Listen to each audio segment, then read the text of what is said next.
Fantasy Joe back here with our 2020 rookie running back recap. I'm going to be discussing all of the rookie running backs from 2020, how their seasons went, all of that. If you are a new viewer, please drop a comment or subscribe down below. Drop a like on the video. Everything helps. If you drop any comments down below, I will answer any questions or any comments that you have. Without further ado, let's get right into it. Okay, so first up for our rookie running back recap, we've got Jonathan Taylor. In 2020, Jonathan Taylor was an absolute stud. He had 232 carries, 1,169 rushing yards for 5 yards a carry, 11 rushing touchdowns. He had 36 receptions on only 39 targets, which is an impressive reception rate, 299 receiving yards, and 1 touchdown. He finished as RB6 in 15 games, averaging 15.7 points per game. Jonathan Taylor was an absolute stud in 2020. He got off to kind of a slow start. Nyheim Hines was healthy for only like a game, and so once he went down, everyone thought, Jonathan Taylor was about to be a top 5, top 6 running back behind that offensive line for the rest of the season. But kind of took him a while to get his legs underneath him, especially after the bye. He was very lethal for them. Just needed some time, I think, to get used to the NFL game, the speed. But once he got used to it, I mean, 5 yards per carry as a rookie is pretty darn good. So you can see that not only did he get used to it, but he got used to it, excelled, and dominated. And I think that he's going to continue to do that in 2021. He's one of my absolute favorite picks. If you can get him back of the first round, back half of the first round, I really like how your team is going to be formed. And I just think it's not all on Jonathan Taylor, too. It's just like that the Colts team with that offensive line, I'm just really high on whoever the running back was there in general. I think Jonathan Taylor is a very talented back that the team has invested into highly with draft capital. The team trusts him now after his rookie year, after seeing what he can do. And I expect him to get a heavy workload and be a fantasy stud in 2021. Next up, we've got James Robinson, fantasy surprise for sure in 2020, a guy that helped a lot of people win a lot of games if he was on your team. His 2020 stats, he had 240 carries, 1,070 yards for 4.5 yards a carry, 7 rushing touchdowns, 49 receptions for 344 yards, and 3 touchdowns. He finished at RB7 in only 14 games, averaging 16.1 points per game. James Robinson, like I said, if you had him, you most likely add him from waivers, and you add an RB1 off of waivers, and anytime that happens, your team is probably going to have a really good chance of making the playoffs as long as you had a decent draft and pay attention. But he was an absolute stud last year. He just got an absolute ridiculous amount of the work there in Jacksonville. I don't expect him to get quite that same work. I wouldn't be surprised if they draft a running back. But as long as they don't draft a running back in the top 5 rounds, even though he was an undrafted player last year, I expect him to continue to get the lion's share of the work next year. I mean, he just proved it production-wise. 4.5 yards per carry for the Jacksonville Jaguars is pretty darn good as a rookie. Going for over 1,000 yards. I mean, and they were just turning around and handing him the ball the entire second half of the year, which is good for fantasy because you get the volume. But as far as efficiency goes, it's only going to hurt you. And he was able to keep that 4.5 number throughout the season. So that's pretty impressive, honestly. He's a very talented player. Jacksonville is the most talented location. Like I said with the Colts, with Jonathan Taylor, they have that amazing offensive line there. Don't quite have that same opportunity afforded to James Robinson in Jacksonville with their offensive line. But we saw what he did with the offensive line last year. He's getting Trevor Lawrence in at quarterback. Even though he's a rookie, I think he'll be much better than the quarterbacks they had playing last year. Maybe Mike Glennon was starting for a big portion for several games, and they were just all over the place. So I think James Robinson, even if he goes down from that 85% of the running back touches down to a 70-75% range, Trevor Lawrence comes in, make that offense a little bit bigger. Maybe they bring in a player in free agency or address their offensive line a little bit more. I don't think they have a bad offensive line either. I just don't think they have anything close to what the Indianapolis Colts have. But, if that offense gets any better through free agency or the draft, which I really do think it will, he could be a guy who I think you could snag late. I mean, he's a third-round pick next year and could potentially, he could return late RB1 value again. Next up, we have Antonio Gibson. Antonio Gibson's 2020 stats, he had 170 carries, 795 rushing yards for 4.7 per carry, 11 rushing touchdowns, 36 receptions, 247 yards, and finished at RB12 in 14 games, averaging 13.2 points per game. Now, Antonio Gibson, he was a guy coming in out of college that we definitely expected to see utilized pretty heavily in the receiving game, being used out of the backfield. And he wasn't, honestly, a great deal this year. J.D. McKissick, their other running back, had 80 receptions. They used him a lot more in that role. But, I mean, if you listen to the coaching staff in Washington, they have said that they want him to be their Christian McCaffrey guy. And if you look at the jump that Christian McCaffrey made in touches with the Ron Rivera staff from year 1 to year 2, he made a tremendous leap, and he was one of those guys. I mean, obviously Christian McCaffrey, we see now, we knew when he was coming out of college that he had the pass-catching ability, and we know now that he's catching 100 passes every healthy season that he has that pass-catching ability. But Antonio Gibson is a guy who could be really dangerous out of the backfield. We saw that from him in college. I think once he gets an opportunity in the non-shortened offseason, I think that's 100% the coaching staff's intentions in Washington is to get him more utilized in the passing game, especially this year.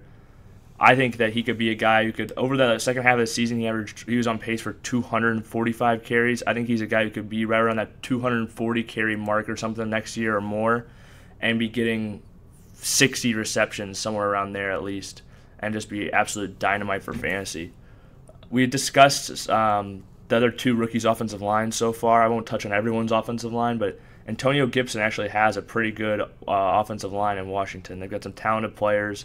They're easily a top 10 unit, maybe even top 5 borderline. He doesn't have the quarterback position, checked off, but if they get a decent quarterback or just someone who can, produce at a league average or close to league average level, I mean, Antonio Gibson could be an absolute beast for fantasy behind that offensive line and the utilization that he's going to get along with coupled with his skill set. All right, moving on, we've got DeAndre Swift. DeAndre Swift had 114 carries, 521 yards, good for 4.6 per carry, 8 rushing touchdowns, 46 receptions, 357 receiving yards, and 2 receiving touchdowns. He finished at RB18 in only 13 games, averaging 12.8 points per game. Now, the first thing that jumps out to me when you look at DeAndre Swift's stats are the touchdowns.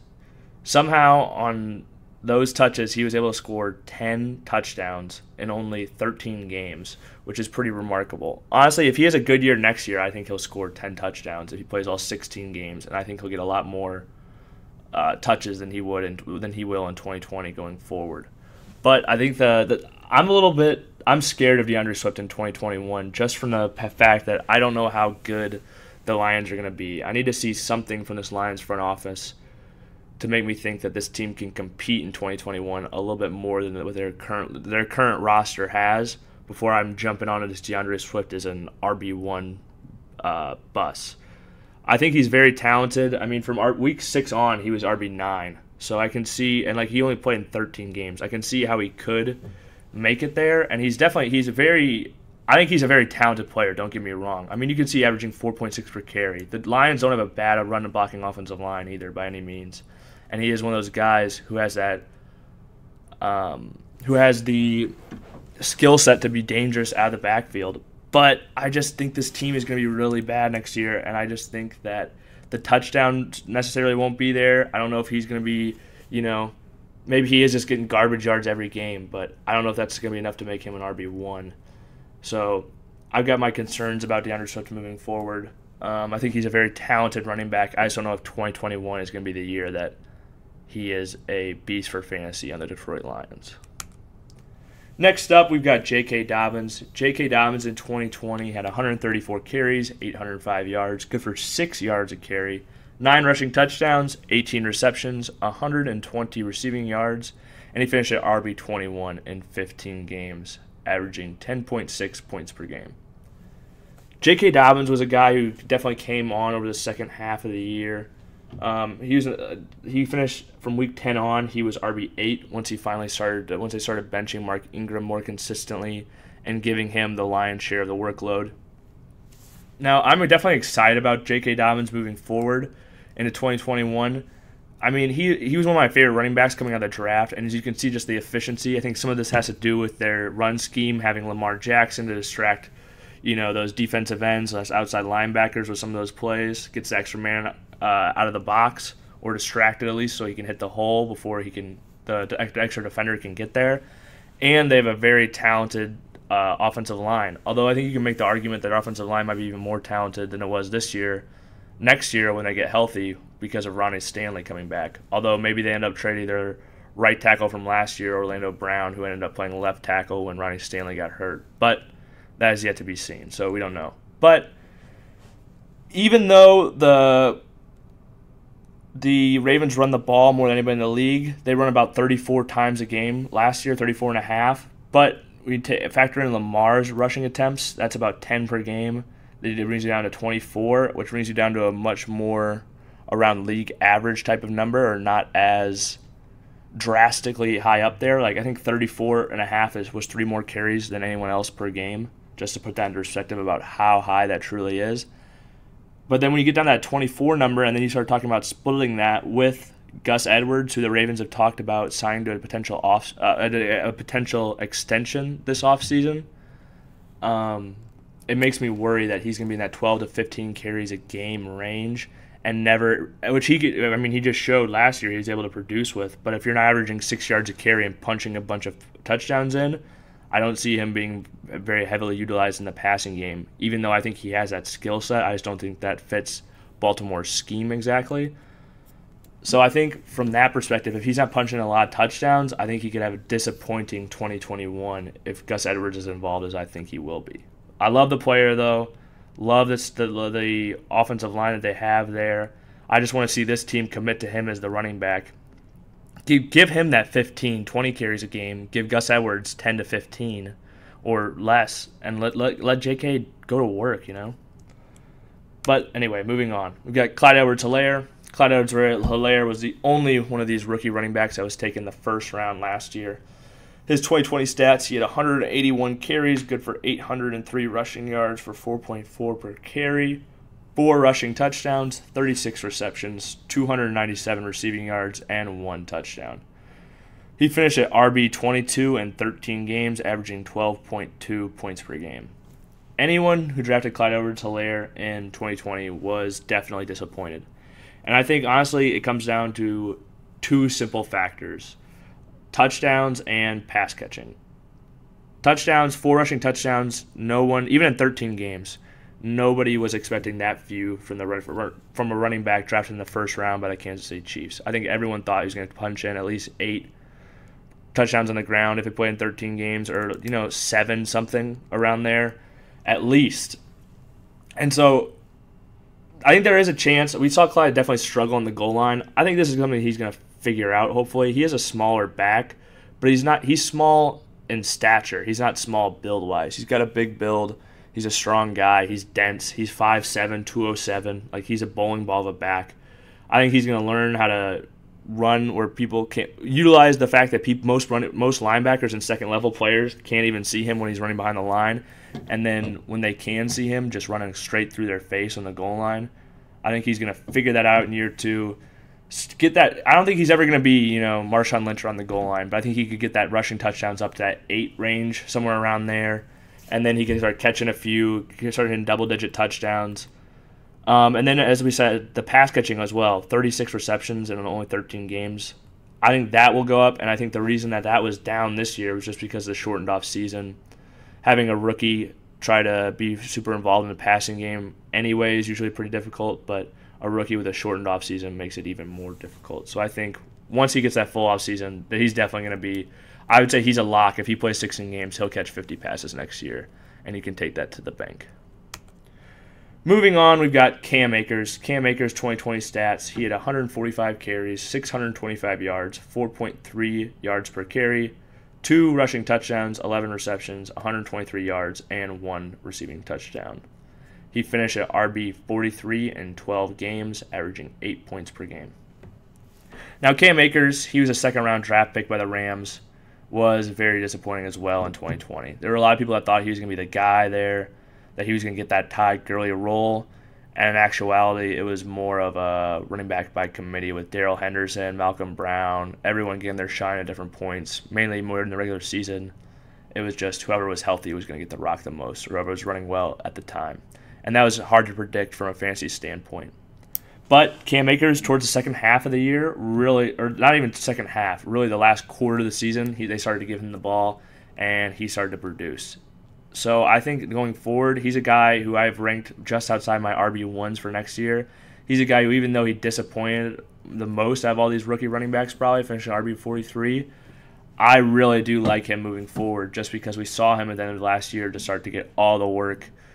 And I just don't see them using – they just drafted him so high. He was their first pick, I believe, in that draft too, because they trade all their first-round picks for veteran defensive players usually. And so – yeah, I expect him to get the vast majority of the carries next year. I think he'll be well over that 200 mark. Todd Gurley, as we saw last year, was heavily utilized in that running game. Matthew Stafford's always been a guy who throws a lot to the running back. I think that is all going to help Cam Akers. I think their offense in general is going to be better because they have Matthew Stafford. I think that will help Cam Akers. So I think going forward into 2021, we can just wash this taste of 2020 out of our mouth and just look forward to 2021 because I think it's going to be very bright for Cam Akers. If you enjoyed this video, please subscribe down below, drop a comment, drop a like, anything helps. Thank you guys so much for tuning in. This is Fantasy Joe checking off. Until next time.